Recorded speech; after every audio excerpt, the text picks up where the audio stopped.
Practice 9, risk management. Now, the chart on the left obviously is from MOP. You'll recognise it from MOP, Management of Portfolios. But what it just highlights is that risk management is at the very heart of what portfolio management is about, and what I've been saying to you for the last probably 2.5 hours now, whatever, however long it seems to have been. The idea is you're always looking at risk and return. So we're always actively managing risk. We're managing the return in the context of the risk. And there's another example of a bubble chart. But an example of managing risk actively, and in MOP, Craig and I referred to the DICE model from Boston Consulting Group in the States, and it's an article was about it published in the Harvard Business Review.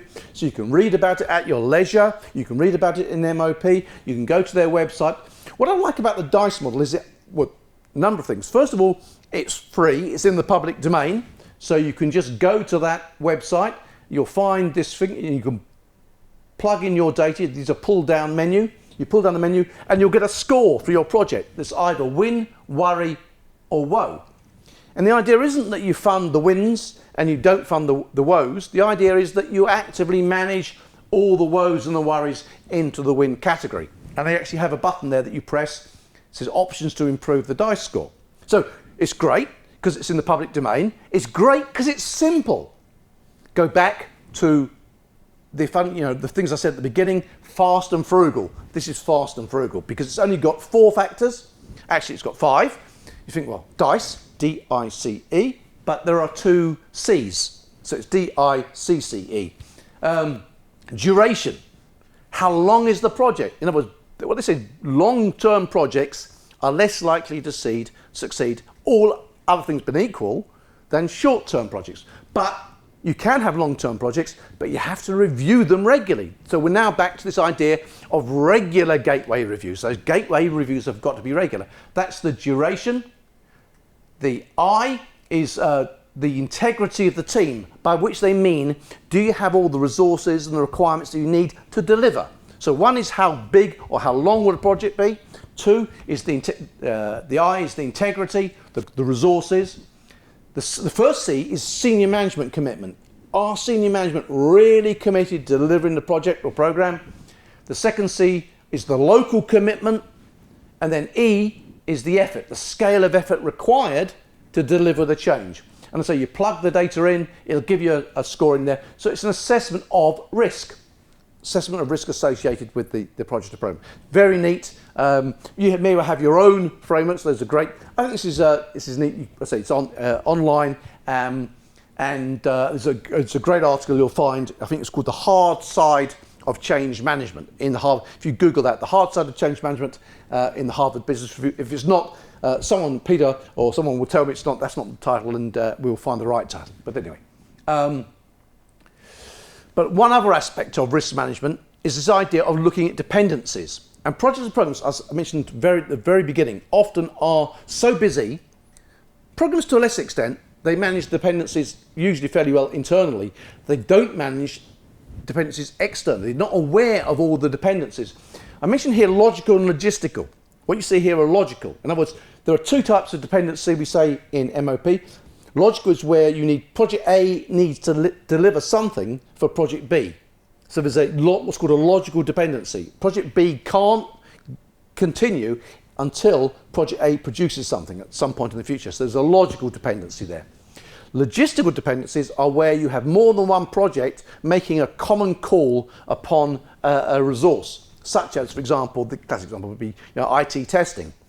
So if you've got 5 projects all coming to the IT tester, we want to make sure that's scheduled appropriately. We don't want all 5 projects turning up on Monday morning, or say Friday afternoon, and the old IT tester's been sitting there Monday, Tuesday, Wednesday, Thursday with nothing to do, and suddenly they all turn up at the same time. It's called a logistical dependency, and I'll come back to that in a couple of slides' time.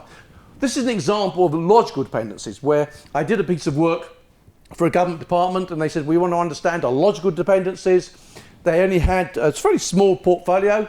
They had about a dozen projects and programs across the top, listed also down the side, and the idea was to identify this giver-receiver relationship. So project A needs to deliver something for project B.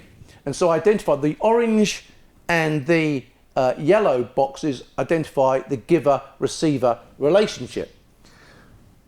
What I found in reality was a lot more complicated than I thought it was going to be. What we found was, in half the cases, the receiver claimed to be the giver as well as the receiver. So you had two projects and both claimed to be delivering the same thing to the other project because they hadn't spoken to each other.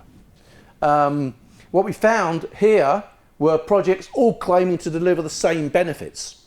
Potential double counting. In other words, you have a project, this project's going to claim 10%, this one's going to save 10%, this one's going to save 10%. Well, you know, maybe individually, but really, collectively, are you really going to save 30%? We had potential somewhere here, I think it was somewhere here, potential conflicts of policy impact. In other words, we had, this was from the courts, we had projects that were going to save money by shutting magistrates' courts, and then we had another project that was going to save money by shifting cases from the Crown Court to the Magistrates' Court. But we just shut some of them. So a potential policy overlap there, inconsistency in the benefits that we were claiming. Obviously all the greens were, there's no known dependency, and that's the key word, no known dependency. There could have been dependencies between these projects, but no one had identified them. And then there were things going on in the outside world beyond the portfolio that could have affected these things. And what I was saying to the portfolio team, the PMO, is we need to actively manage this. In other words, bring the projects together on a quarterly basis. Say, use speed dating sessions, because I've been converted by Craig by this point to be less of the accountant with my numbers, and let's engage people. Let's sit down, speed dating, you know, projects. This is what I'm delivering. Will it affect you? Wow, yes it will, or no it won't, and then they move on. Trying to improve people's understanding of what's going on in the portfolio as a whole. So, and a good example of the PMO, because I remember the portfolio manager was saying, this is brilliant, Steve, who should do it? You! It's your job! That was a bit of a shock to them, because they were very much sitting in the portfolio office, writing their reports, sending it to the board. As part of your job is to work with the portfolio managers, the program managers, so they understand where these dependencies are.